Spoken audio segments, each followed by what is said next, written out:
भगवान शिव माता पार्वती से कहते हैं, पृथ्वी लोक पर प्रत्येक व्यक्ति को कुछ हासिल करने के लिए पूरी ईमानदारी और त्याग के साथ खुद को एक लक्ष्य में झोंक देना चाहिए, और जो ज्यादा सोचते हैं उनको तो विशेष रूप से ध्यान देना चाहिए। फिर माता पार्वती कहती है, हे देवों के देव महादेव, पृथ्वी लोक पर प्रत्येक मानव अपना अपना कर्म तो करता है, फिर कुछ पाने के लिए अलग से क्यों करना पड़ेगा। फिर भगवान शिव कहते हैं, हे देवी, आज मैं आपको एक कहानी के माध्यम से बताने जा रहा हूँ, कृपया आप इसे ध्यान से सुने। अगर आप यह कहानी सुन रहे हैं तो पूरा सुनिए। इस कथा को आधा अधूरा छोड़कर जाने की गलती मत करिएगा, क्योंकि इस पवित्र कथा को पूरा सुनने से मनचाहा फल की प्राप्ति होगी। इसलिए इस कथा को पूरा सुने। आप शिव भक्त हैं तो भोलेनाथ का अनादर ना करें। एक संत अपने पूरे जीवन काल में पूरे देश की यात्रा करते रहे। वह कहते हैं कि हमारे बाहर ऐसा कुछ भी नहीं है जो हमें बुद्धिमान नहीं बना सकता है, सब कुछ हमारे भीतर है, इसीलिए कुछ भी बाहर मत ढूंढो। फिर उन्होंने संसार के शोर शराबे से दूर जंगल की एक गुफा में रहने लगे, जहां उन्होंने कई महीनों तक गहरे तपस्या का अभ्यास किया। वह संत अपनी मृत्यु के सिर्फ एक सप्ताह पहले उन्होंने अपने चहेते शिष्य के लिए एक किताब लिखी और उसका नाम दिया, अकेले कैसे चलने। फिर उन्होंने अपने पूरे जीवन में जो कुछ भी सीखा या अनुभव किया उसे इस किताब के अंदर लिख दिए। फिर उसके शिष्य ने अपने गुरु के किताबें से जो कुछ सीखा उसमें से 9 महत्वपूर्ण नियमों के बारे में आज वह शिष्य बताएंगे। लेकिन उससे पहले हम ये जानने का प्रयास करते हैं कि उस महान संत ने किस सोच के साथ इस किताब को लिखे, आखिर किन चीजों के बारे में बताती है। तो चलिए जाते हैं एक खुशहाल जीवन जीने के लिए सबसे जरूरी चीज क्या है। फिर शिष्य कहता है, बिना आत्मनियंत्रण के व्यक्ति अपनी भावनाओं और लालसाओं का गुलाम बन जाता है और फिर इसके बस में आकर गलत निर्णय लेता है और गलत रास्ते पर चल पड़ता है। जीवन में अनुशासन लाकर अपने लक्ष्य के प्रति एकाग्र रह सकते हैं और ऐसे निर्णय ले सकते हैं जो हमारे सिद्धांतों और जीवन मूल्यों से मेल खाती हो। दूसरा बात है वर्तमान में जीवन व्यतीत करना और जागरूक होकर जीना। जीवन जीने का सही तरीका है जब हम वर्तमान में रहते हैं तो अपने चारों ओर की अच्छाई और बुराई को देख पाते हैं, उन्हें महसूस कर पाते हैं और छोटी छोटी चीजों में खुश रहने का प्रयास करते हैं। तीसरा बात है यानी बाहरी चीजों और घटनाओं से खुद को जोर लेना दुख का कारण है। खुद को हर तरह के लगाव से दूर करके ही व्यक्ति आत्म शांति प्राप्त कर सकता है और एक सुदृढ़ जीवन जी सकता है। फिर शिष्य कहता है, अब हम बात करते हैं उन नियमों के बारे में जो संत गुरुदेव ने अपनी किताब में बताया है, जिन्हें अपनाकर कोई भी व्यक्ति एक सफल, खुशहाल और संतुष्ट जीवन जी सकता है। पहले नियम में वह गुरु कहते हैं, सब कुछ जैसा है उसे वैसा ही स्वीकार कर लो। यह नियम जीवन की सच्चाई को स्वीकारने के महत्व पर जोर देता है, बजाय इसके कि हम सिर्फ कल्पना करते रहे कि सब कुछ ऐसा होना चाहिए। चीजें जैसी है उन्हें वैसे ही स्वीकार कर लेना चाहिए। हमें बेवजह के दुख और तनाव से मुक्त रखना चाहिए। साथ ही परिस्थिति की हकीकत को स्वीकार कर लेने से उस क्षण जो भी मौके उपलब्ध होते हैं हम उस पर सही से ध्यान दे पाते हैं और उसका सही फायदा उठा पाते हैं। सच्चाई को स्वीकारना हमारी आंतरिक शांति और संतोष के लिए बेहद जरूरी होता है। जहां आप अपने आसपास की चीजों और लोगों को वैसा ही स्वीकार करना सीख जाते हैं तो हमारे अंदर का वो घमंड जो बाहरी परिस्थितियों को बदलना और नियंत्रित करना चाहता है वह खत्म हो जाता है और हम ज्यादा शांतिपूर्ण तरीके से रह पाते हैं। इस नियम के माध्यम से गुरुदेव हमें संसार को खुले दिल और दिमाग से बिना किसी निर्णय के देखना सिखाते हैं, और ऐसा करके हम संसार को जैसा है वैसा ही देख पाते हैं, न कि अपनी इच्छाओं और कल्पनाओं के चश्मे पहनकर। इसलिए ये कहना जितना आसान है उतना ही मुश्किल है, क्योंकि हर परिस्थिति को स्वीकार लेना आसान नहीं होता, खासकर तब जब हमारी उम्मीदें और सपने या फिर हमारा कोई अपना हमें हमेशा के लिए छोड़कर चला जाता है। लेकिन फिर भी सच्चाई को स्वीकार लेने से व्यक्ति अंदर से शांत और हल्का महसूस करने लगता है। जिस व्यक्ति ने परिस्थिति को स्वीकारने की आदत डाल ली है उसके सामने चाहे कितनी मुसीबतें आए वो हर हाल में खुश रह सकता है। दूसरे नियम संत गुरुदेव कहते हैं, अपने लिए मजा मत ढूंढो। हमारे जीवन का एकमात्र उद्देश्य केवल सुख का भोग करना नहीं होना चाहिए। अच्छा भोजन करना, अच्छे कपड़े पहनना, मौज मस्ती करना जरूरी तो है, लेकिन इसमें इतना ही खो जाए कि अपने जीवन के उद्देश्य को भुला मत देना। लेकिन हर सुख का त्याग करके व्यक्ति ज्यादा स्थिर और उद्देश्यपूर्ण जीवन जी सकता है। हर व्यक्ति को रोज खुद से पूछना चाहिए कि क्या मेरा जन्म सिर्फ खाने पीने और मजे करने के लिए हुआ है, या फिर मेरे जीवन का कोई और भी मकसद है। मजे के पीछे भागना हर व्यक्ति की आंतरिक चाहत होती है, लेकिन यही मजा उसके दुख का कारण भी बनता है। जब हम सिर्फ मजे के पीछे भागते हैं तो हम उस आदतों और चीजों के आदी हो जाते हैं। इसलिए जीवन जीने को प्रोत्साहित करना चाहिए, यानी न बहुत ज्यादा खुश और न बहुत ज्यादा कम खुश होना चाहिए। हर चीज को आवश्यकता के अनुसार करो, क्योंकि असली खुशी बाहरी चीजों के उपयोग से नहीं मिलती, बल्कि असली सुख हमारे अंदर से आती है। जब हम तुरंत मिलने वाले मजे के पीछे भागना शुरू कर देते हैं तो हम उसके आदी हो जाते हैं, यानी हम सिर्फ ऐसा ही काम करते हैं जिसका रिजल्ट हमें तुरंत मिल जाए। हमारा मन बड़ी योजनाओं या बड़े लक्ष्यों पर काम करने की काबिलियत खो देता है। हम किसी भी काम में लंबे समय तक फोकस नहीं कर पाते और जीवन के बड़े लक्ष्यों को हासिल करने से चूक जाते हैं। तीसरा नियम संत गुरुदेव कहते हैं, जो हो गया उसका पश्चाताप मत करो। हमें अपने अतीत को बदल नहीं सकते, और अतीत में हुई गलतियां या बुरी घटनाओं को याद करके हम केवल दुखी ही हो सकते हैं। तो बीते हुए कल के बारे पश्चाताप करने से अच्छा है कि अपने अतीत में हुई गलतियों से सीखें और ज्यादा समझदारी व बुद्धिमानी के साथ आगे बढ़े। पश्चाताप एक ऐसी बीमारी है जो हमें अतीत में फंसाए रखती है और आगे नहीं बढ़ने नहीं देती। हमें अपने अतीत में हुई गलतियों को स्वीकार लेना चाहिए और खुद को व दूसरों को माफ करने के लिए प्रोत्साहित करना चाहिए। हमें यह स्वीकार करना चाहिए कि आज हम जहां पर भी हैं, अतीत में घटी घटनाओं और लिए गए निर्णयों की बदौलत है। ऐसा करके हम स्वयं को अतीत के डर से मुक्त हो जाना चाहिए। हमें अतीत को भूल के और उसे स्वीकार करके उसे सीख के बड़े उद्देश्य के साथ आगे बढ़ना चाहिए। चौथा नियम संत गुरुदेव कहते हैं, अपनी भावनाओं पर निर्भर मत रहो। ये हमें अधूरी भावना निर्णय लेने से रोकता है, जैसे गुस्सा, अति उत्साहित, ईर्ष्या आदि। हम अक्सर इस भावनाओं के आधार पर निर्णय ले लेते हैं जो आगे चलकर हमारा बहुत ज्यादा नुकसान हो जाता है। व्यक्ति को खुद की गहरी समझ और परिस्थिति के अनुसार ही निर्णय लेना चाहिए। ऐसा करके वह खुद को अपनी भावनाओं के साथ जल्दबाजी भरे निर्णय लेने से बचा सकता है, जिसके लिए बाद में उसे पछताना नहीं पड़ेगा। ये नियम हमें अपनी भावनाओं और उत्तेजनाओं के साथ दूरी पैदा करती है, इसलिए स्थिर मन और शांत होकर निर्णय लेना चाहिए। भावनाओं के वश में आकर निर्णय लेने की बजाय शांत चित्त होकर निर्णय लेने वाला व्यक्ति खराब से खराब परिस्थिति आने पर भी बड़ी आसानी से उसका सामना करके बाहर निकल सकता है। पांचवा नियम संत गुरुदेव कहते हैं, खुद के बारे में और संसार के बारे में गहराई से सोचो। ये हमें विनम्र होना सिखाता है। यह नियम व्यक्ति को हर समय खुद के बारे में नहीं सोचते रहना चाहिए, यानी व्यक्ति को अपने अहम, अपने घमंड को ज्यादा महत्व नहीं देना चाहिए, बल्कि खुले दिमाग के साथ इस संसार को देखना चाहिए और उसके बारे में गहराई से सोचना चाहिए। इस संसार में इतना कुछ है जो देखने लायक है, विचार करने लायक है, लेकिन ज्यादातर व्यक्ति सिर्फ खुद तक ही सिमट कर रह जाते हैं। हमें अपने अहम को कम करके लोगों को दया भाव के साथ देखना चाहिए और उनके साथ प्रेम से पेश आना चाहिए, ताकि हमें लोगों से और इस संसार से जुड़ने का प्रयास करना चाहिए। हमें प्रकृति की सुंदरता को निहारना और उसे महसूस करना चाहिए। खुद के बारे में कम और इस संसार के बारे में ज्यादा उत्सुकता के साथ सोचना चाहिए।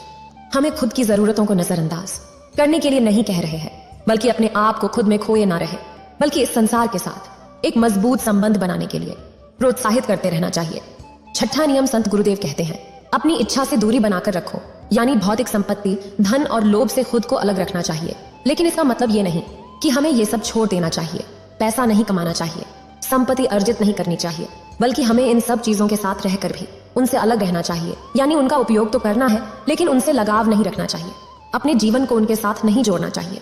अगर वो चीज कल तुम्हें छोड़ कर जाती है तो तुम्हें उसका दुख कभी नहीं होना चाहिए। यानी भौतिक पदार्थों के साथ रहकर भी अंदर से उनके साथ दूरी बनाए रखनी चाहिए। सातवां नियम संत गुरुदेव कहते हैं, कभी ईर्ष्या मत करो। जलन और ईर्ष्या इंसान को कहीं नहीं जाने देती है। ऐसी स्थिति में इंसान का ध्यान सिर्फ उन चीजों पर होता है जो उसके पास नहीं होते हैं। वह उन चीजों को नहीं देख पाता जो उसके पास है, लेकिन दूसरे की वस्तु, उसकी विशेषता या उसकी सफलता देखकर हरदम जलता रहता है, जिस कारण खुद आगे बढ़ने का प्रयास नहीं कर पाता है। जलन व्यक्ति को नकारात्मकता से भर देता है, जिससे वह सामने वाले का कम और खुद का ज्यादा नुकसान कर बैठता है। हमें ये याद रखना चाहिए कि जिसने जिस स्तर की मेहनत की है उसे उसी स्तर की सफलता जरूर मिलेगी। हमें इससे जलन नहीं बल्कि खुशी होनी चाहिए, क्योंकि उतनी मेहनत करके हम ही वो चीज हासिल कर सकते हैं। हमें समझना चाहिए कि हम सबकी परिस्थिति अलग होती है और रास्ते भी अलग होते हैं, सोच और मेहनत भी अलग होते हैं, इसीलिए सफलता भी अलग अलग स्तर की ही मिलेगी। हम अपने अंदर की ईर्ष्या को खत्म करके ज्यादा शांत और खुशहाल जीवन जी सकते हैं, लोगों से ज्यादा सीख सकते हैं और उनके साथ गहरे संबंध बना सकते हैं। आठवां नियम संत गुरुदेव कहते हैं, अलग होने से कभी दुखी मत हो। अलग होना इस प्रकृति का एक स्थायी नियम है। हर किसी को कभी ना कभी किसी न किसी से अलग होना ही पड़ेगा। ये जीवन अस्थायी है, ये संसार स्थायी है और हमें इसे स्वीकार कर लेना चाहिए। संत गुरुदेव यात्रा करते रहे, लेकिन उन्हें कभी भी किसी के अलग होने से तनिक भी दुख नहीं हुआ, क्योंकि उन्होंने स्वीकार कर लिया था कि अलग होना प्रकृति का नियम है और इस नियम के खिलाफ जाकर हम केवल दुखी हो सकते हैं और कुछ नहीं। नवा नियम संत गुरुदेव कहते हैं, क्रोध और शिकायत खुद के लिए व दूसरों के लिए, दोनों के लिए हानिकारक होता है। ये हमें नकारात्मक ऊर्जा से जीवन बर्बाद कर देता है। क्रोध के बारे में चेतावनी देता है, जिसके बस में आकर लोग एक दूसरे के प्रति करवाहट और गुस्से से भर जाता है। क्रोध और शिकायत करने की बजाय व्यक्ति को शांतिपूर्ण तरीके से बीच का समाधान निकालना चाहिए। इस प्रकार वह शिष्य अपने गुरुदेव के 9 नियम को बताता है।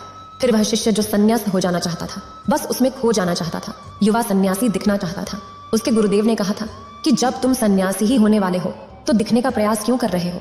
फिर वह शिष्य कहता है, मैं तो सन्यासी ही होना चाहता हूँ। तब उसके गुरु ने कहा था कि ये अपनी आखिरी मुलाकात थी, अब तुम दोबारा मेरे पास मत आना, जब जरूरत होगी तब मैं खुद तेरे पास आ जाऊंगा। इस आश्रम में 500 सन्यासी है, उन 500 सन्यासियों के लिए तुम्हें चावल कूटने का काम करना होगा। वह शिष्य अगले 10 वर्षों तक एक अंधेरे से कमरे में बस चावल ही कूटता रहता था। 500 सन्यासी आश्रम में थे, वह सबके लिए चावल कूटता, सुबह से उठता, चावल कूटता रहता, रात को थक जाता तो सो जाता। 10 वर्ष बीत गए, वह फिर कभी दोबारा गुरु के पास नहीं गया था। उसने भरोसा कर लिया था कि जब गुरु ने कह दिया है कि जरूरत पड़ने पर मैं खुद आ जाऊंगा, तो बात ही खत्म हो गई थी। शुरुआत में तो शिष्य के मन में कई तरह के विचार चलते रहते हैं, लेकिन जब पूरे दिन चावल ही कूटना था तो विचार करके भी क्या फायदा। धीरे धीरे उसके मन से विचार भी विदा होने लगा था। वह सुबह उठने से लेकर रात सोने तक चावल ही कूटता रहता था। जब गुरु ने कह ही दिया था कि तुझे चावल ही कूटना है, तो दूसरा प्रश्न करने से क्या फायदा। गुरुदेव ने कहा है तो सही कहा होगा। 10 वर्षों तक चावल कूटते कूटते उसके मन में विचार आना बंद हो गया था। मन एकदम शांत और खाली हो गया था। न कोई विचार, न कोई उलझन, न कोई अड़चन, सीधा सा काम। सुबह उठता, चावल कूटता रहता, रात होती तो सो जाता। पिछले 10 वर्षों से यही उस शिष्य की दिनचर्या बन चुकी थी। विचार मुक्त होकर वह बस अपना काम करता रहता। 10 साल बीत जाने के बाद गुरुदेव ने घोषणा की कि मेरे जाने का समय आ चुका है। जो भी व्यक्ति मेरा उत्तराधिकारी बनना चाहता हो, वह आज रात मेरे कमरे की दीवार के बाहर 4 पंक्तियां लिख जाए, जिसमें जीवन का सत्य उजागर हो, जिसमें उसका और उसके विचारों का सत्य उजागर होता हो, लेकिन ये विचार उसके खुद के होने चाहिए या उसका खुद का अनुभव होना चाहिए। यह घोषणा सुन सभी शिष्य डर गए, क्योंकि गुरु को धोखा देना आसान न था। शास्त्रों में तो सभी शिष्य पढ़ रखे थे, लेकिन उन सभी शिष्यों में से जो सबसे बड़ा विद्वान था, उसने साहस जुटाकर गुरु के कमरे की दीवार पर उस रात 4 पंक्तियां लिख दी। उसने लिखा कि मन एक दर्पण की तरह है, जिस पर धूल जम जाती है। धूल को साफ कर दो तो सत्य अनुभव में आ जाता है। उस दिन सुबह सुबह गुरुदेव उठ जाते हैं। फिर उन्होंने देखा तो चिल्लाए कि यह किस मूर्ख ने मेरे दीवार को खराब कर दिया, उसे पकड़ कर मेरे पास लाओ। पर वो विद्वान तो लिखकर रात को ही भाग गया था। वह डरा हुआ था, क्योंकि यह पंक्तियां उसकी नहीं थीं। उसने एक शास्त्र से इन पंक्तियों को चोरी किया था। इसमें उसका खुद का अनुभव नहीं था। शब्द अच्छे तो थे, लेकिन उसके नहीं थे। वह विद्वान शिष्य जाते समय अपने आश्रम के मित्रों से कह गया था कि अगर सुबह गुरु कहे कि वाह क्या बात कही, तो मुझे खबर कर देना, लेकिन अगर गुरु पढ़कर क्रोधित हो जाए तो मेरा पता मत बताना। सारा आश्रम चिंतित हुआ कि इतनी सुंदर वचन तो है, वचनों में क्या कमी है। मन दर्पण की तरह ही तो है, जिसमें अनुभवों की धूल जम जाती है। बस इतनी ही तो बात है। साफ कर दो दर्पण, तो सत्य का प्रतिबिंब फिर बन जाता है। सभी शिष्य यही कह रहे थे कि बात बिल्कुल ठीक ही लिखी है, लेकिन हमारे गुरुदेव जरूरत से ज्यादा कठोर हैं। अब देखते हैं कि इससे उचित बात कौन लिखता है। फिर गुरुदेव वैसे शिष्य को कहां से लेकर आएंगे। ऐसी ही बातें पूरे आश्रम में चल रही थी। पूरा आश्रम गर्म था इसी बात को लेकर। 4 शिष्य आपस में बात करते हुए उस चावल कूटने वाले शिष्य के पास से जा रहे थे। उसने भी उन 4 शिष्य की बात सुनी। उनकी बात सुनकर वह हंसने लगा। उनमें से एक ने कहा, तुम हंस क्यों रहे हो, बात क्या है। उसने कहा, गुरुदेव ठीक ही तो कह रहे हैं, किस ना समझने लिखा है। यह सुनकर 4 सन्यासी चौंके और फिर बोला, तुम तो पिछले 10 वर्षों से चावल ही कूट रहे हो, और हम लोग शास्त्रों का पूरा अध्ययन किया। अब तू बताएगा कि क्या सही है और क्या गलत। उनमें से एक ने कहा, तो क्या तू लिख सकता है, इससे बेहतर कोई स्लोगन। फिर उस शिष्य ने कहा, पिछले 10 वर्षों से चावल कूटते कूटते लिखना तो मैं भूल ही गया हूँ, लेकिन बोल सकता हूँ। अगर कोई लिख दे तो मैं बता दूं, लेकिन एक बात याद रहे, उत्तराधिकारी बनने की मेरी कोई इच्छा नहीं है। अगर इस लिखने की वजह से मुझे उत्तराधिकारी बनना पड़े तो मैं नहीं बोलूंगा। मैं इस काम के लिए कान पकड़ लूंगा, मुझे इसमें पढ़ना नहीं है। फिर उन 4 शिष्य ने कहा, अरे तू बोल, हम लिख देते हैं, किसी को कुछ पता नहीं होगा और मैं कह दूंगा कि मैंने लिखा है। फिर उस शिष्य ने लिख पाया, कैसा दर्पण कैसी धूल, न कोई दर्पण न कोई धूल, जो इसे जान लेता है सत्य को प्राप्त कर लेता है। आधी रात को गुरुदेव उस चावल कूटने वाले के पास आए और कहा, अब तुम यहाँ से भाग जाओ, वरना ये 500 शिष्य तुझे मार डालेंगे। क्योंकि मुझे पता है कि ऐसा कोई नहीं लिख सकता है, लेकिन अब तो इस आश्रम से भाग जाओ, क्योंकि ये तुझे जीने नहीं देंगे। ये सब बर्दाश्त नहीं कर पाएंगे कि ये चावल कूटने वाला सत्य को कैसे प्राप्त कर लिया। यह सुनकर वह शिष्य उस आश्रम से भाग जाता है और अपना जीवन सत्य के मार्ग पर ले जाता है, और साथ ही अपने गुरुदेव की बातों को अपने शिष्य को बताता है कि किसी चीज को पाने के लिए एक लक्ष्य में जीवन को झोंक दो। इतना कहकर भगवान शिव इस कहानी को समाप्त करते हैं। इस वीडियो को बोलते समय कोई त्रुटि हो तो मैं क्षमा चाहती हूँ। उम्मीद है आप सभी को यह वीडियो अच्छी लगी होगी। अगर आप शिव के सच्चे भक्त हैं तो चैनल को सब्सक्राइब और वीडियो को लाइक करके कमेंट में हर हर महादेव लिख दीजिए।